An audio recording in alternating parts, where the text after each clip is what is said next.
Hello, Tink. Tinkerbell, are you there? Today's build was inspired by a familiar place, Disney World, but this time, Epcot's Flower and Garden Festival.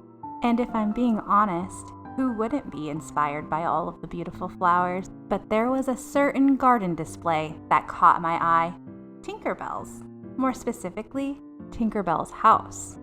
Tinkerbell happens to be my favorite character in all of Disney. And when I happened upon her adorable home, I thought, hey, why not recreate that? But this time, a life-size version. Life-size for Tinkerbell, of course. So I got to work researching everything I would need for this project, and then I went to the next best place, other than Neverland, of course, where all the lost things go to be found, the antique store. And after a few trips, I ended up finding everything I needed.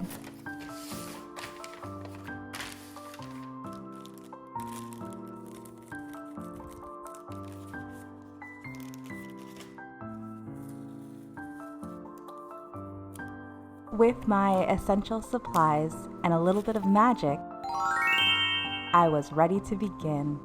And if by magic you thought I meant to say carving that styrofoam block for hours and hours with my small hacksaw blade, you'd be correct. But for the purpose of this video, let's stick to the magic.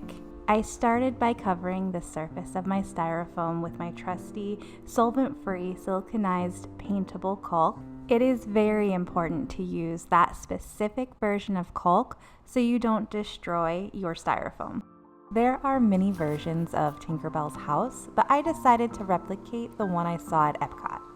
Fun fact, this version of Tinkerbell's house actually appears in the movie Tinkerbell and the Lost Treasure, which is part of the Tinkerbell movie series. If you haven't seen any of these movies from the Tinkerbell series, I would highly recommend it. They were actually really good, and I was truly invested. And then out of nowhere, they stopped making movies after Tinkerbell and the Legend of the Neverbeast. And who knows, maybe they were foreshadowing what was to come with the series with that last movie. Quick spoiler alert, the movie ends with the Neverbeast, Gruff, going back into hibernation for 1,000 years. So maybe the Tinkerbell movies are just currently in hibernation, and one day Disney will surprise us with a new one. We can only hope, right? Once the styrofoam base was completely covered in the caulk, I began to paint it with my acrylic paints.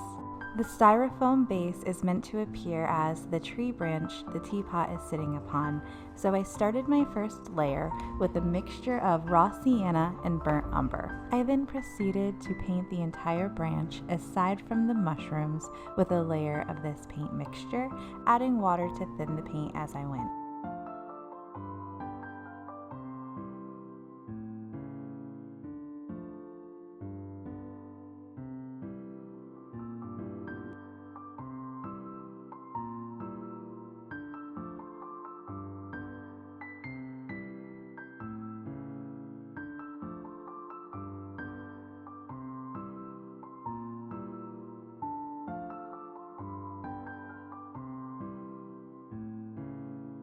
Once I was finished with the first layer of paint, I went back in with my caulk to create raised layers to simulate that uneven texture of bark.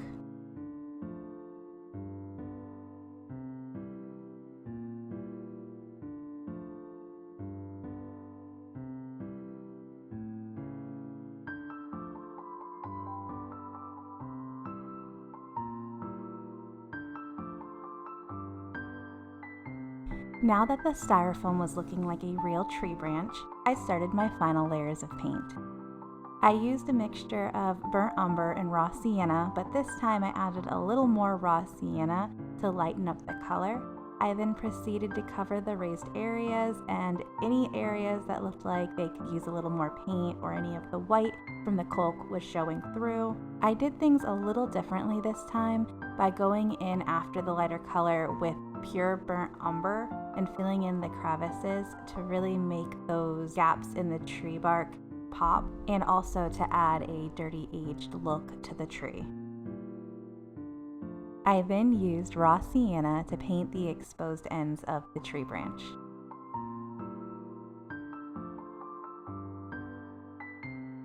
Now that the tree branch was painted, it was time to start on the mushrooms. And this time I followed the acrylic paint rule of working from darker to lighter layers. I started with a mixture of majority warm white with a little bit of raw sienna mixed in, and as I moved from layer to layer, I continuously added more warm white to brighten up that color. And as you can see, I worked my way outward to make the outsides of the mushrooms brighter than the insides to give it that ombre effect. Now it was time to add the moss around where I was going to place my teapot. I love working with this stuff, it's so much fun.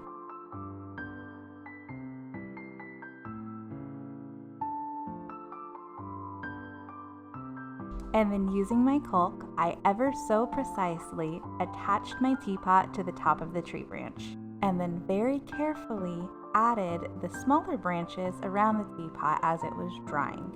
These little branches were actually left over from my previous Avatar video. If you haven't seen that one, it is definitely worth the watch. Moving on, this next part has to be my favorite of this entire process, building the little fairy door. I felt like I was really able to connect with my inner Tinker Fairy.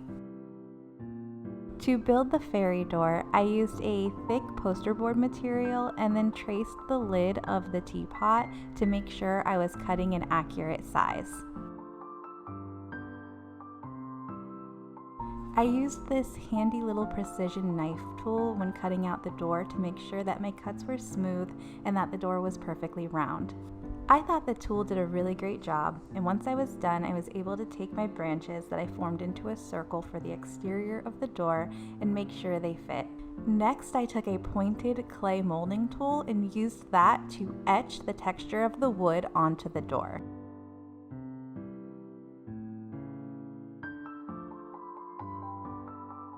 I was genuinely impressed by the results of this process. Once I was done etching the wood finish on the door, I painted it with a diluted mixture of burnt umber and water.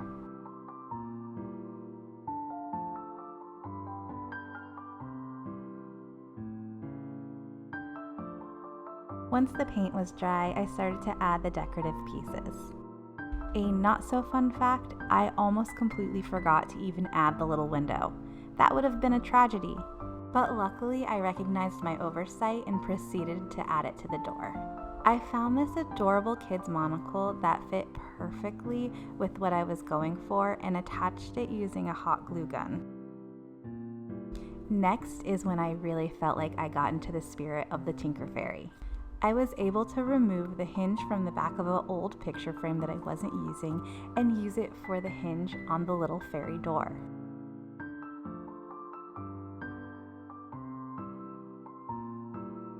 And with a little faith, trust, and pixie dust, and hot glue, it worked perfectly.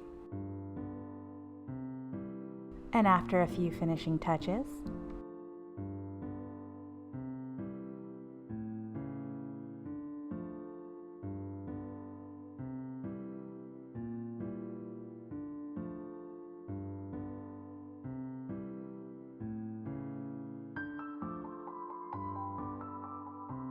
it was time for the flowers. I added a shallow dish to each side of the branch and then added a floral pin frog to each dish to make sure the flowers were supported. My goal with this arrangement was to make the flowers appear to be growing directly out of the ground. I thought it would be fun to choose bright and whimsical flowers for this particular arrangement. And of course, all of the flowers I used will be listed below.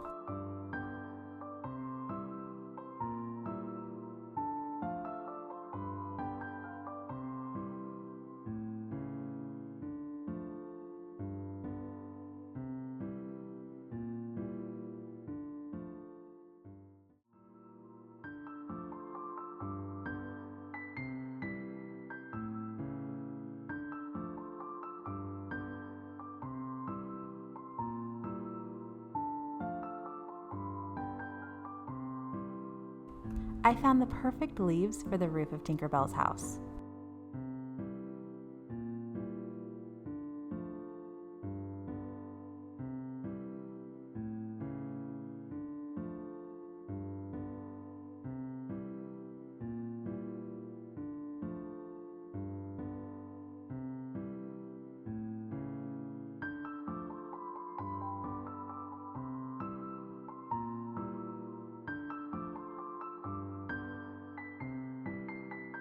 After the roof was attached, I added moss to cover up the shallow dishes, and there you have it, my vision was complete. The only thing left to do is cue the epic video montage.